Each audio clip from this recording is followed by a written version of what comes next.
नमस्कार मित्रों, अल्टीमेट मुक्ति साधन में आप सबका हार्दिक स्वागत है। हमारी आज की चर्चा का विषय है कि पवित्र गीता जी का ज्ञान किसने कहा। विषय बड़ा ही ज्ञानवर्धक है और हमें सच्चाई की तरफ ले जाएगा, इसलिए इस ज्ञान को आपको जरूर सुनना चाहिए और पूरा ही सुने, तभी वास्तविकता का पता लगेगा। आधा अधूरा सुनने से आप सच्चाई से पूरी तरह अवगत नहीं हो पाएंगे। इसलिए प्रार्थना है कि आप इस वीडियो को आदि से अंत तक ही पूरा देखें। तो मित्रों, पवित्र गीता जी के ज्ञान को उस समय बोला गया था जब महाभारत का युद्ध होने जा रहा था। अर्जुन ने युद्ध करने से इनकार कर दिया था। युद्ध हो क्यों रहा था आखिर को? इस युद्ध को धर्म युद्ध की संज्ञा भी तो नहीं दी जा सकती, क्योंकि दो परिवारों का मामला था, संपत्ति के वितरण का मामला था। कौरवों और पांडवों की संपत्ति का बंटवारा नहीं हो रहा था। कौरवों ने पांडवों को आधा राज्य भी देने से मना कर दिया था। दोनों पक्षों के बीच बचाव करने के लिए प्रभु श्री कृष्ण जी 3 बार शांति दूत बनकर गए थे, परंतु दोनों ही पक्ष अपनी अपनी जिद पर अटल थे। श्री कृष्ण जी ने युद्ध में होने वाली हानि से भी उन्हें परिचित करा दिया था कि न जाने इस युद्ध में कितनी बहनें विधवा हो जाएंगी, कितने बच्चे अनाथ हो जाएंगे। इस युद्ध में महापाप के अतिरिक्त कुछ नहीं मिलेगा। युद्ध में न जाने कौन मरे कौन जिए। तीसरी बार जब श्री कृष्ण जी समझौता करवाने गए तो दोनों पक्षों ने अपने अपने पक्ष वाले राजाओं की सेना से सूची पत्र दिखाया और कहा कि इतने राजा हमारे पक्ष में हैं तथा इतने हमारे पक्ष में हैं। तब श्री कृष्ण जी ने देखा दोनों ही पक्ष टस से मस नहीं हो रहे हैं, अपनी जिद को नहीं छोड़ रहे हैं, युद्ध के लिए तैयार हो चुके हैं। तब श्री कृष्ण जी ने सोचा कि एक दांव और चल के देख लेते हैं, वो भी आज लगा देता हूं। श्री कृष्ण जी ने सोचा कि पांडव मेरे संबंधी होने के कारण अपनी जिद इसलिए ना छोड़ रहे हो कि श्री कृष्ण जी तो हमारे हैं, हमारे साथ रहेंगे, विजय तो हमारी ही होगी। क्योंकि श्री कृष्ण जी की बहन सुभद्रा जी का विवाह अर्जुन से जो हुआ था, तो श्री कृष्ण जी ने कहा एक तरफ मेरी सारी सेना रहेगी और एक तरफ मैं रहूंगा, और इसके साथ साथ मैं वचनबद्ध भी होता हूं कि मैं युद्ध में हथियार नहीं उठाऊंगा। इस घोषणा से पांडवों के पैरों के नीचे की जमीन ही खिसक गई। उन्हें लगा कि अब हमारी तो पराजय ही है। ये विचार करके पांचों पांडव ये कहकर सभा से बाहर गए कि हम कुछ विचार कर लें। कुछ समय उपरांत श्री कृष्ण जी को सभा से बाहर आने की प्रार्थना की। श्री कृष्ण जी के बाहर आने पर पांडवों ने कहा, हे भगवान, हमें 5 गांव दिलवा दो, हम युद्ध नहीं चाहते, हमारी इज्जत भी रह जाएगी और आप चाहते हैं युद्ध ना हो, वो भी टल जाएगा। पांडवों के इस फैसले से श्री कृष्ण जी बहुत खुश हो गए और सोचा कि बुरा समय टल गया। सभा में केवल कौरव और उनके समर्थक शेष थे। श्री कृष्ण जी ने कहा, दुर्योधन, युद्ध टल गया है, मेरी भी ये हार्दिक इच्छा थी, आप पांडवों को 5 गांव दे दो, वे कह रहे हैं कि हम युद्ध नहीं चाहते। अर्जुन ने कहा कि पांडवों के लिए सुई की नोक के बराबर भी जमीन नहीं है, इसलिए उन्हें चाहिए कि जो वो लेना चाहते हैं तो युद्ध के मैदान में आ जाएं। इस बात से श्री कृष्ण जी ने नाराज होकर कहा, दुर्योधन, तू इंसान नहीं शैतान है, कहाँ आधा राज्य और कहाँ 5 गांव। मेरी बात मान ले, 5 गांव दे दे। श्री कृष्ण से नाराज होकर दुर्योधन ने सभा में उपस्थित योद्धाओं को आज्ञा दी कि श्री कृष्ण को पकड़ो और कारागार में डाल दो। आज्ञा मिलते ही योद्धाओं ने श्री कृष्ण जी को चारों तरफ से घेर लिया।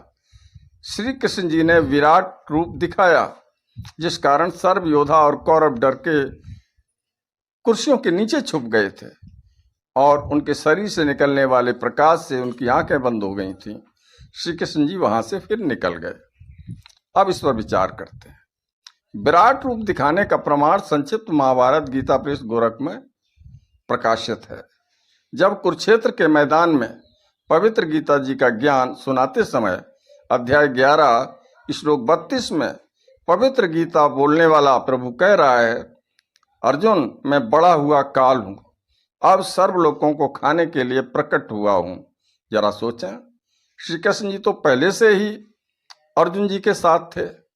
यदि पवित्र गीता जी के ज्ञान को श्री कृष्ण जी ही बोल रहे होते तो ये नहीं कहते कि अब प्रवृत्त हुआ हूं। श्री कृष्ण जी काल नहीं थे। उनके दर्शन मात्र से मनुष्य, पशु, गाय आदि प्रसन्न होकर के श्री कृष्ण जी के पास आकर प्यार पाते थे। जिनके दर्शन बिना गोपियों का खाना पीना छूट जाता था। इसलिए काल कोई और शक्ति है। ये श्री कृष्ण जी के शरीर में प्रेतवश प्रवेश करके पवित्र श्रीमद् भगवद गीता जी का ज्ञान रूप में चारों वेदों का सार बोल दिया था। उसकी काल की 1000 भुजाएं हैं। श्री कृष्ण जी विष्णु जी के अवतार थे जिनकी 4 भुजाएं हैं। फिर अध्याय 11 श्लोक 21 वो 46 में अर्जुन कह रहे हैं कि हे भगवान, आप तो ऋषियों, देवताओं और सिद्धों को भी खा रहे हो, जो आपका ही गुणगान कर रहे हैं और अपने जीवन की रक्षा के लिए मंगल कामना कर रहे हैं। कुछ आपके डाढ़ों में लटक रहे हैं, कुछ आपके मुख में समा रहे हैं। हे सहस्त्रवायु, 1000 भुजा वाले भगवान, आप अपने उसी चतुर्भुज रूप में आइए। मैं आपके विकराल रूप को देखकर धीरज नहीं कर पा रहा हूं। अध्याय 11 श्लोक 47 में पवित्र गीता जी को बोलने वाला प्रभु काल कह रहा है कि हे अर्जुन, ये मेरा वास्तविक काल रूप है जिसे तेरे अतिरिक्त पहले किसी ने नहीं देखा था। उपरोक्त जो विवरण है अभी तक का, इससे एक तत्व तो ये सिद्ध हुआ कि कौरवों की सभा में विराट रूप श्री कृष्ण जी ने दिखाया था और यहाँ युद्ध के मैदान में विराट रूप काल ने दिखाया था, जिसने श्री कृष्ण जी के शरीर में प्रेतवत प्रवेश करके दिखाया था। नहीं तो वो ये नहीं कहते कि ये विराट रूप तेरे अतिरिक्त पहले किसी ने नहीं देखा है, क्योंकि श्री कृष्ण जी अपना विराट रूप कौरवों की सभा में पहले ही दिखा चुके थे। दूसरी बात ये सिद्ध हुई कि पवित्र गीता जी को बोलने वाला ब्रह्म ज्योति निरंजन, जिसे काल कहते हैं, वो है, न कि श्री कृष्ण जी। क्योंकि श्री कृष्ण जी ने पहले कभी नहीं कहा कि मैं काल हूं और बाद में भी कभी नहीं कहा कि मैं काल हूं। श्री कृष्ण जी काल हो भी नहीं सकते। उनके दर्शन मात्र तो दर्शन करने के लिए तो दूर दूर क्षेत्र के स्त्री पुरुष तड़पा करते थे। ठीक है, अब ये सिद्ध हो गया कि वो काल ने अपना विराट रूप दिखाया था। अब दूसरी बात, जिस समय अर्जुन युद्ध के लिए मना कर रहे थे भगवान श्री कृष्ण से और कहते थे कि स्वजनों को मार प्रभु, क्या हाथ हमारे आएगा, दुष्ट गमार पामरों का बद पाप में और फंसाएगा। काहे ने मारने से क्या मिलेगा, हमारे सगे संबंधी हैं, मैं इन्हें नहीं मारूंगा और ना ही मैं युद्ध करूंगा। मैं भिक्षा का अन्न खा लूंगा, लेकिन अपने स्वजनों को मार करके पाप को प्राप्त नहीं करूंगा। मेरी बुद्धि अब काम करना बंद कर दिया है। आप हमारे गुरु हो, मैं आपका शिष्य हूं। आप जो हमारे हित में हो वही सलाह दीजिए, परंतु मैं नहीं मानता कि आपकी कोई भी सलाह मुझे युद्ध के लिए राजी कर पाएगी। अर्थात मैं युद्ध नहीं करूंगा और उन्होंने गांडीव रख दिया। प्रमाण है इसका गीता जी अध्याय 1 श्लोक 31 से 39 तक, 46 तथा अध्याय 2 श्लोक 5 से 8। फिर श्री कृष्ण जी में प्रवेश काल बार बार कह रहा है कि अर्जुन कायर मत बन, युद्ध कर। या तो युद्ध में महाराजा के स्वर्ग को प्राप्त होगा या युद्ध जीतकर पृथ्वी के राज्य को भोगेगा। तो इतना आश्वासन देकर के भयंकर विनाश करवा डाला। आज तक के संत महात्माओं और सभी लोगों के चरित्र में ढूंढने से भी नहीं मिलता। तब वे नादान गुरुजी कहा करते थे कि अर्जुन क्षत्रिय धर्म को त्याग रहा था, इससे क्षत्रिय को हानि और शूरवीरता का सदा के लिए विनाश हो जाता। अच्छा, अर्जुन क्षत्रिय धर्म का पालन करवाने के लिए ये सब उनसे कहा गया। अभी आप विचार कर लो, भगवान श्री कृष्ण भी क्षत्रिय थे, तो उन्होंने कहा क्षत्रिय धर्म का पालन किया था?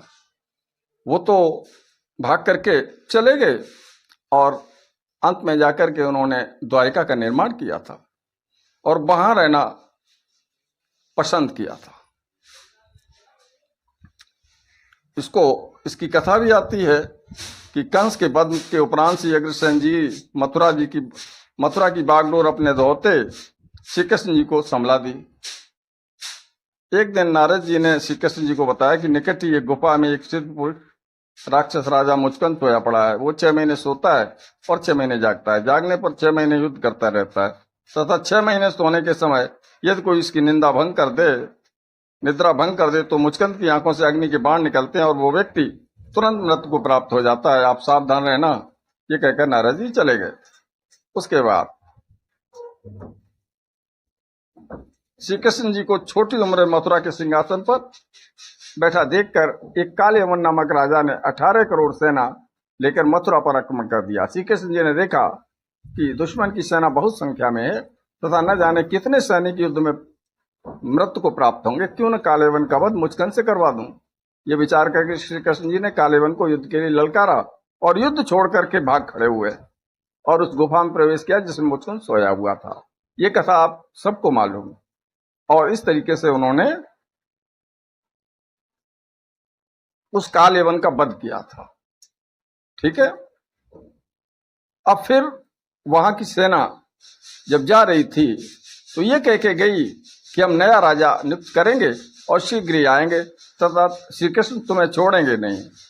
तो श्री कृष्ण जी ने अपने विश्वकर्मा को बुला करके द्वारिका का निर्माण कराया। कहा ये दुष्ट लोग मुझे चैन से नहीं रहने देंगे। श्री कृष्ण जी इतने नेक आत्मा और युद्ध विपक्षी थे कि अपने क्षत्रित्व को भी दांव पर लगा करके युद्ध को टाल दिया। क्या फिर वही श्री कृष्ण अपने प्यारे साथी और अपने संबंधी को युद्ध करने की बुरी सलाह दे सकते हैं तथा स्वयं युद्ध न करने का वचन करने वाले दूसरे को युद्ध की प्रेरणा दे सकते हैं? अर्थात ऐसा कभी नहीं हो सकता। भगवान श्री कृष्ण जी के रूप में स्वयं श्री विष्णु जी ही अवतार धारण करके आए थे। ठीक है। तो इससे ये सिद्ध हो जाता है कि ये ज्ञान जो है भगवान श्री कृष्ण जी ने नहीं दिया। ये ज्ञान उनके शरीर में प्रवेश हुए काल ने दिया था और उसी ने इतना बड़ा कांड करवा दिया था। अब एक दूसरा उदाहरण दे रहे हैं। एक समय श्री भृगु ऋषि ने आराम से बैठे हुए भगवान श्री विष्णु जी, जिनका अवतार श्री कृष्ण जी थे, के सीने में लात मार दी। श्री विष्णु जी ने भृगु जी के पैर को सहलाते हुए कहा, हे ऋषिवर, आपके कोमल पैर में कहीं चोट तो नहीं आ गई है? क्योंकि मेरा सीना तो पत्थर जैसा कठोर है।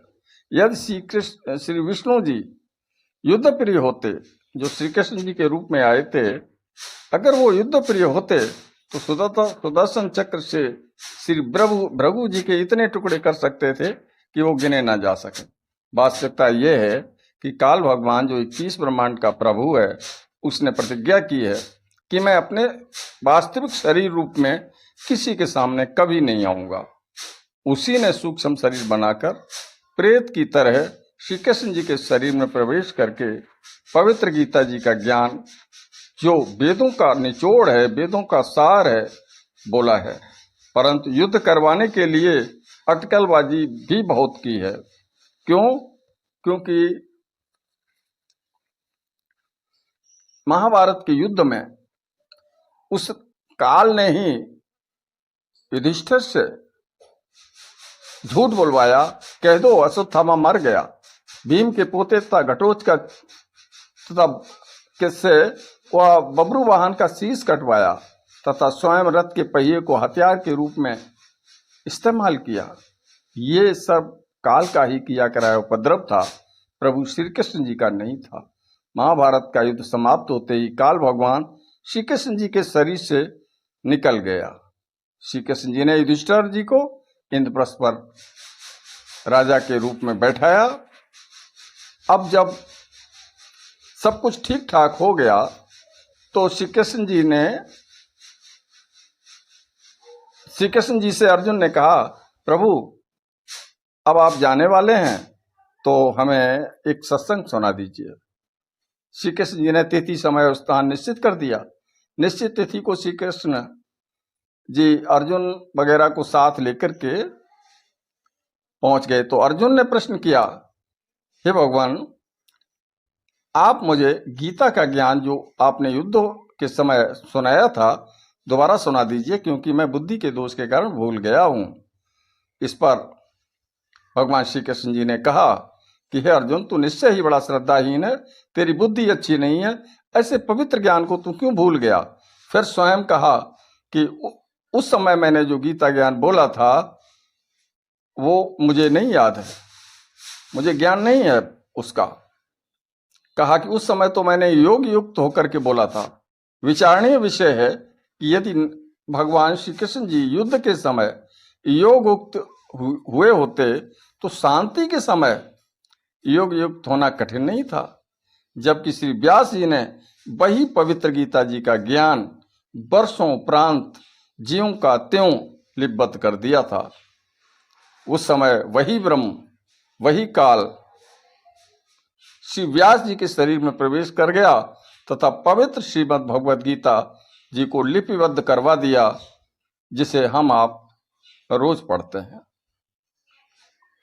इन सब प्रमाणों से ये सिद्ध हो जाता है कि पवित्र गीता जी का ज्ञान भगवान श्री कृष्ण जी ने नहीं बल्कि स्वयं ब्रह्म ने बोला था। इसीलिए उन्होंने कहा था कि जो कुछ है इस त्रिलोकी के अंदर वो सब मैं हूं, क्योंकि ब्रह्म जो है त्रिलोकी के मालिक हैं, त्रिलोकी के प्रभु हैं। आशा करता हूं ये वार्ता आपको पसंद आई होगी। यदि अच्छी लगी हो तो इसे लाइक करें, मित्रों में शेयर करें, चैनल को सब्सक्राइब कर लें ताकि हमें भी मोटिवेशन प्राप्त हो। नमस्कार।